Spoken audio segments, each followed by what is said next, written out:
మా రాజు సుమన్ ప్రభాస్ గారిని మాట్లాడవలసిందిగా రిక్వెస్ట్ చేస్తున్నాం. నమస్తే అందరికీ, నా పేరు సుమన్ ప్రభాస్. ముందుగా అందరికీ హ్యాపీ న్యూ ఇయర్. ఇక్కడికి వచ్చిన మీడియా వాళ్ళందరికీ, ఆడియన్స్కి అందరికీ థ్యాంక్ యూ సో మచ్. మీరు అందరు వచ్చి మాకు ఇట్లా బూస్ట్ ఇస్తున్నందుకు డెఫినెట్లీ ఇది చాలా ఎంకరేజ్మెంట్ ఇస్తుంది. ఎందుకంటే ఈ స్టేజ్ నేను చాలా రోజుల తర్వాత ఎక్కినా. It's like 2.5-3 years almost. నా ఫస్ట్ సినిమా చేసిన తర్వాత ఈ సినిమా చేసిన. పాయింట్కి వచ్చేస్తే గోదావరి గట్టు పైన, డెఫినెట్లీ గోదావరి గట్టు పైన అన్న పదం మనం వినంగానే మన అందరికి గుర్తొచ్చేది ఈస్ట్ వెస్ట్, ఈ గోదావరి ఏరియాలన్నీ. నేను ఆ గోదావరి ఏరియాకి ఫస్ట్ టైం వెళ్ళినా నా లైఫ్లో, అంటే ఈ సినిమా షూటింగ్ కోసమే. దానికి ముందు వరకు నాకు గోదావరి అంటే ఇప్పుడు కృష్ణా రివర్ ఎట్లా, గోదావరి రివర్ అట్లనే, సో ఇట్లా చాలా రివర్స్ ఉంటాయి కదా, అట్లా వన్ ఆఫ్ ద రివర్ ఏమో అనుకున్నా. సో ఈ షూటింగ్కి నేను ఫస్ట్ టైం పోయినప్పుడు తెలిసింది గోదావరి జస్ట్ రివర్ కాదు, అక్కడ కల్చర్ వేరే ఉంది, అది ఒక ఎమోషన్, ఆడ ఫీలింగ్ వేరే ఉంది.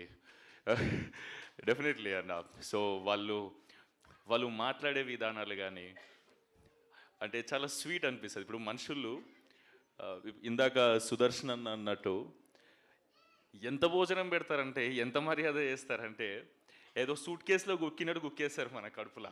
అది మనకే డౌట్ వస్తుంది, అది సూట్ కేసా కడుప అనేది. తిన్నాక లేచి నడవని కష్టమవుతుంది, అట్లా పెడతారు. నేను 4-5 కేజీలు పెరిగిన అడిగి పోయి ఈ భీమవరంలో ఉన్నప్పుడు.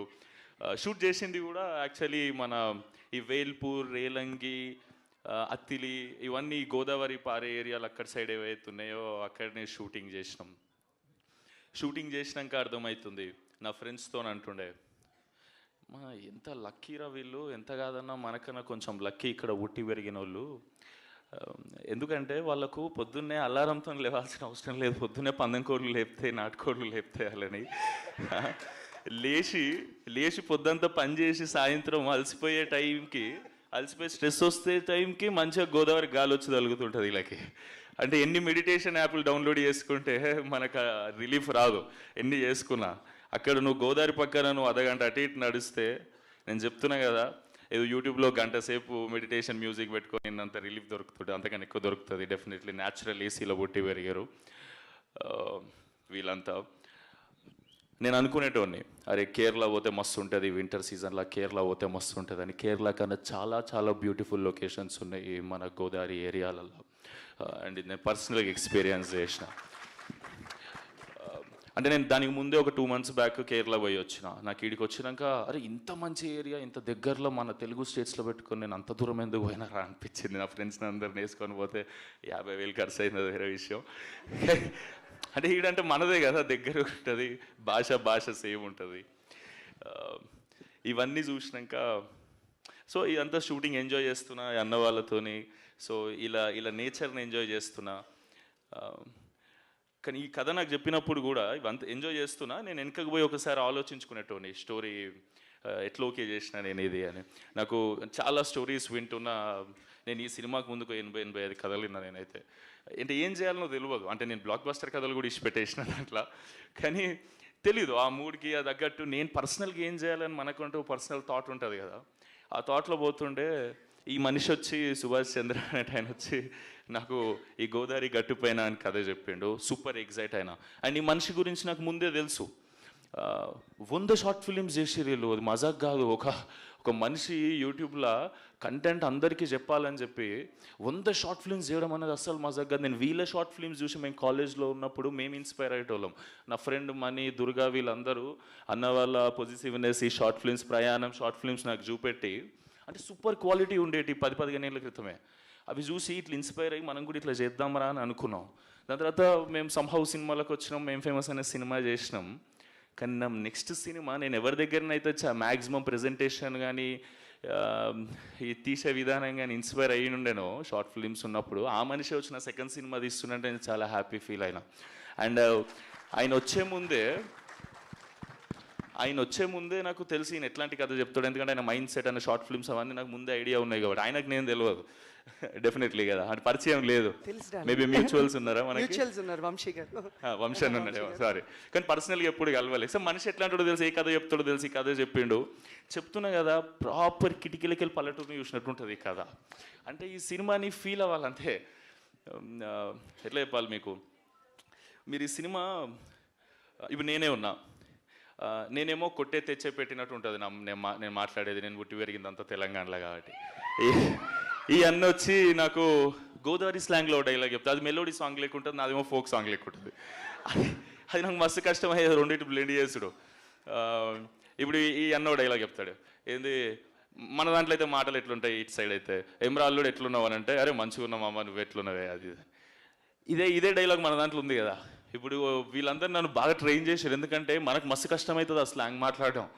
నాకు తర్వాత అర్థమైంది, సినిమా ఏదో జోష్లో ఓకే చేసేసిన, ఎమోషన్స్ ఫ్లో అంతా నచ్చి. కానీ ఈయన వచ్చి అంటాడు, డైరెక్టర్ కసిరెడ్డి అన్న, మా విజయ్ ఉంటాడు డైరెక్షన్ డిపార్ట్మెంట్లో వచ్చి, ఈ డైలాగ్ ఎట్లా చెప్పాలంటే, ఇప్పుడు ఆయన ఎమరా అల్లుడు అని నేను అన్నాడు సుమంత్, ఆయన నేను ఎరా అల్లుడు ఎలా ఉన్నా అని అంటే, అప్పుడు నువ్వేం చెప్పాలంటే, కేక నువ్వేంటి మాయా జుట్టుకు మంచి రంగేస్తున్నట్టునా, ఇంట్లో అత్తయ్య లేదా అంటే, నాకు ఇది అచీవ్, ఇప్పుడు నేను చాలా ఫ్లోగా ఏదో చెప్పేస్తున్నా. డెఫినెట్లీ అక్కడ పుట్టి పెరిగినంత ఆర్గానిక్గా రాకపోవచ్చేమో, కానీ ఇది నాకు ఫ్లో అచీవ్ చేయడానికి వీళ్ళు చాలా కష్టపడ్డారు, ఎందుకంటే నాకు మస్తు కష్టమైంది అది నేర్చుకునేటప్పుడు. కానీ నాకు నేర్పించడం ఇంకా కష్టం వీళ్ళకి. Thank you so much Subhash అన్న, thank you so much Kasireddy అన్న. అండ్ నువ్వంటావు గోదావరిలో మాట్లాడతాడు, నెల్లూరు మాట్లాడతాడు ఈ అన్న. ఈ అన్న ఏమే ఏంది మే, ట్రైనింగ్ ఇవ్వలేదా బ్రో నీకు? నీ ట్రైనింగ్ వద్దన్న, నువ్వు స్పీచ్ ఇస్తా అని చెప్పి ఓకేలే. అంటే ఒకవేళ నెక్స్ట్ కథ నెల్లూరు కథ చేస్తాం ఎవరో తెలుసు, అందుకే నేర్పిస్తున్నాడు. గోదావరి సినిమాలో నెల్లూరు ఎందుకని ఇప్పుడు నెల్లూరు వేసినప్పుడు నెల్లూరు నేర్చు, అందుకే ముందే నేర్పించేస్తున్నాడు. థ్యాంక్ యూ అన్న, థ్యాంక్ యూ సో మచ్, నీ ప్రేమకు థ్యాంక్ యూ సో మచ్ అన్న. సారీ, నేనేం స్పీచ్ ప్రిపేర్ కాలే. నేనేమనుకున్నా అంటే, నేను ఏదైతే ఎక్స్పీరియన్స్ చేసినో జెన్యూన్గా అక్కడికి పోయి కానీ ఈ సినిమా చేస్తున్నప్పుడు కానీ అంబియన్స్ అంతా చూసి అదే మాట్లాడేద్దాం మనస్ఫూర్తిగా ప్రేమతో అనుకున్నా. సో నేనేమన్నా అటు ఇటు మాట్లాడితే నన్ను క్షమించండి. సో ఫైనలీ చెప్పాలంటే, ఈ సినిమా అంటే నాకు అనిపించింది, ఈ అమ్మాయి చెన్నై నుంచి వచ్చి తెలుగులో స్పీచ్ ప్రిపేర్ అయ్యి తెలుగులో మాట్లాడింది. అంటే నేను గోదావరిలో మాట్లాడకపోతే కష్టమవుతుంది కదా, అంటే న్యాయం చేసినట్టు ఉండదు నేను గోదావరి గట్టు పైన అని టైటిల్ పెట్టి. సో మీ అందరికీ లాస్ట్ ఒక మాట చెప్తున్నా, గోదావరి స్లాంగ్లో చెప్పడానికి ట్రై చేస్తున్నా డెఫినెట్లీ.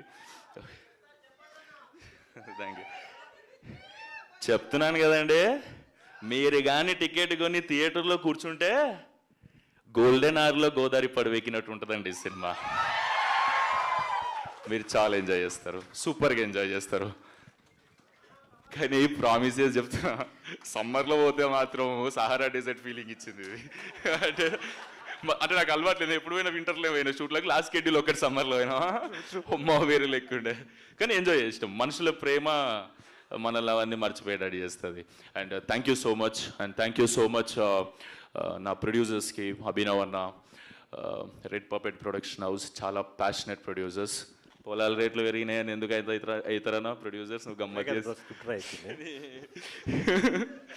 లేదు అన్న, చాలా ప్యాషనెట్ ప్రొడ్యూసర్, నేర్చుకుంటూ దాని గురించి. ఇవాళ రేపు చాలామంది డబ్బులు ఉన్నాయంటే పెట్టేసి సినిమా చేస్తారు, మనిషి అట్లా కాదు, చాలా క్రాఫ్ట్ నేర్చుకొని దాని మీద ఇది ఏది ఎంత పెడితే ఏ స్కేల్లో వస్తుంది. అంటే ఫస్ట్ టైం తీసిన ప్రొడ్యూసర్ ఈ క్వాలిటీ, మీరు టీజర్ చూస్తే మీకు క్వాలిటీ మంచిగా అనిపించిండొచ్చు కదా అనుకుంటున్నా. సో నేను సాటిస్ఫై అయినా, నా సెకండ్ సినిమా ఇట్లుంటే బాగుంటుందని. ఆ రేంజ్లో తీసినందుకు thank you so much Abhinav అన్న, and thank you for everything whatever you have done for me అన్న. ఎందుకంటే నన్నే కాదు, ఈ అన్న నన్ను నా ఫ్రెండ్స్ అందరినీ కూడా ప్రేమిస్తాడు అన్నట్టు. థ్యాంక్ యూ సో మచ్ అన్న, మా అందరినీ నువ్వు ఇన్ని రోజులు భరించినందుకు thank you so much, thank you for everything.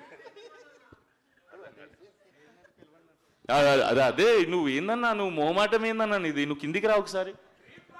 కాదన్నా నువ్వు ఒకసారి కిందికి రా, ఇది అరే ఒక్కసారి ప్రేమించుకో. ఇప్పుడు గ్రూప్ ఫోటో కోసం ఒక్కసారి గ్రూప్ ఫోటో కోసం ప్రొడ్యూసర్